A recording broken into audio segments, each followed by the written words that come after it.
Welcome to Bible Answers Now. Today, we're diving into a question that many wonder about. What is the meaning of Emmanuel in the Bible? If you've heard the word Emmanuel, especially during Christmas time, you probably associate it with the idea of God's presence. But have you ever stopped to wonder, what does it truly mean, and why is it so significant? To answer that, let's start with one of the most well-known verses where this name appears. Matthew 1, verse 23. It says, "Behold, the virgin shall conceive and bear a son, and they shall call his name Emmanuel," which means God with us. This verse is a direct reference to the prophecy in Isaiah 7:14. But let's pause for a moment and think about this. Emmanuel, God with us. The very name speaks of God's intimate desire to be near us, to dwell with his people. In the context of Matthew, this isn't just a name for Jesus, it's a declaration of his mission. Jesus came to live among us, to show us God's love and purpose in a tangible, relatable way. He didn't stay distant or detached from the human experience. He entered into it fully in every sense. Now let's turn to Isaiah 7:14 for a bit of background. The prophet Isaiah spoke these words to King Ahaz of Judah, who was facing a crisis. God offers him a sign of hope. "The Lord himself will give you a sign. Behold, the virgin shall conceive and bear a son, and shall call his name Emmanuel." At that time, the promise was a sign of God's protection and faithfulness, assuring that God would be with his people in the midst of their struggles. But as we know, this prophecy reaches its full meaning with the birth of Jesus in the New Testament.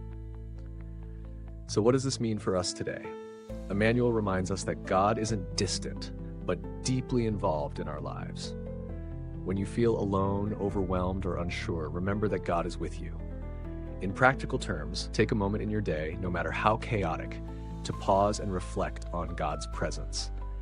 Say a simple prayer like, "Lord, I welcome you into this moment. Be with me now." Even in our toughest moments, knowing that God is right there with us changes everything. Let's look now at a powerful passage from John 1:14. "And the Word became flesh and dwelt among us, and we have seen his glory, glory as of the only Son from the Father, full of grace and truth." Here, John highlights the incredible truth that God took on human form. Jesus, the Word, who existed before time itself, stepped into history and lived among us. Emmanuel is a reminder that God didn't just send a message or a messenger. He came personally in the person of Jesus. This was no distant or abstract presence. It was tangible, experienced, and relational. In moments when you feel disconnected or like God is far away, reflect on this. God chose to walk with us. If Jesus lived, breathed, and wept among us, you can be certain that he understands your struggles. He's not a far-off deity. He's a personal savior who knows exactly what you're going through.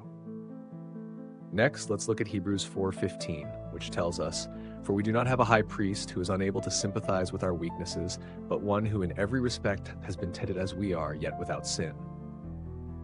Jesus, our Emmanuel, not only understands our struggles from a distance, but has lived them himself. He faced temptation, hardship, and suffering just like we do.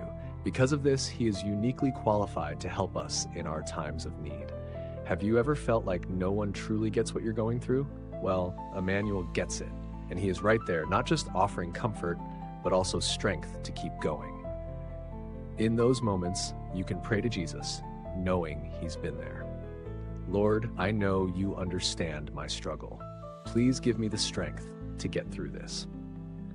Let's go deeper into how God's presence changes us. Psalm 23 verse 4 says, "Even though I walk through the valley of the shadow of death, I will fear no evil, for you are with me. Your rod and your staff, they comfort me."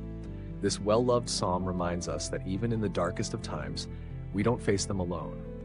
God's presence, Emmanuel, is with us in the valleys, bringing comfort and guidance when it feels like everything is falling apart. Have you ever gone through something difficult and felt that unexpected peace or comfort, even in the midst of it? That's the power of Emmanuel. No matter the shadow, we don't walk it alone. Finally, let's remember how this promise of God's presence isn't just for the Israelites or the people Jesus lived among. It's for us today. In Matthew 28:20, Jesus promises, "And behold, I am with you always to the end of the age." This is the closing statement of Jesus' great commission to his disciples, and it's a promise to us all. No matter where we go or what we face, Jesus, Emmanuel, is with us until the very end. So, what does that look like for us in practical terms? When you're feeling uncertain or unsure about the future, remind yourself that Jesus is with you. Whether you're starting a new job, going through a relationship challenge, or simply navigating daily life, take heart in His presence. You can even take a moment in the morning to say, God, thank you for being with me today. Whatever comes my way, I know you are walking with me. So what is the meaning of Emmanuel? It's a beautiful, life-altering truth. God is with us. In every high, every low, and every in-between, He walks with us. This is not just a name, it's a promise. I encourage you today, take a moment to reflect on God's presence with you. Invite Him into your life in a more intimate way, and notice how that shifts the way you experience your day. What's your favorite verse about God's presence? How does it help you feel His nearness in your life? Share your thoughts in the comments below. I'd love to hear from you. Thank you for joining us on Bible Answers Now. Don't forget to like, subscribe, and share this video. May God bless you and your loved ones. And remember, He is with you always.